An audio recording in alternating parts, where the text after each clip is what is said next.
Pernah tak kau dengar Malaysia pernah masuk MotoGP dengan enjin sendiri? Sekitar 1997, King Kenny Roberts, legend MotoGP, joint venture dengan Modena Skat Gurun, Kedah untuk cipta enjin V3 498cc. Boom! Terhasillah Proton K3. Lawannya, Jepun punya 500cc 4 dapur, power gila. Tapi kita lawan dengan 3 dapur, V-shape, unik, ringan, tapi berat juga bila masuk chassis Ford Ranger. Nasib baik ada Lotus, TWR, semua tolong chassis dan aerodinamik. Tapi dari 1997 sampai 2004, hasilnya haram.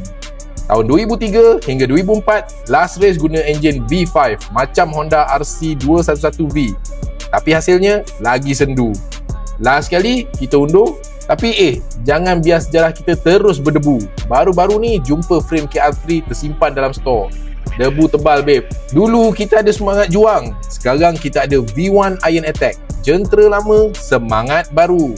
V1 Iron Attack ni kau tembak lah dekat mana pun. Dekat chrome ke, dekat rantai o-ring ke, dekat cover set ke, dekat alloy ke, dekat CNC ke, tak ada masalah. Kau sembuh-sembuh je, kau gosok dan kemudian kau bilas. Kau tengok hasil dia, debu-debu semua hilang. Kau boleh beli dekat link bawah ni. Dan kalau kau nak tengok review-review untuk produk Iron Attack ni, boleh check dekat kita punya profile.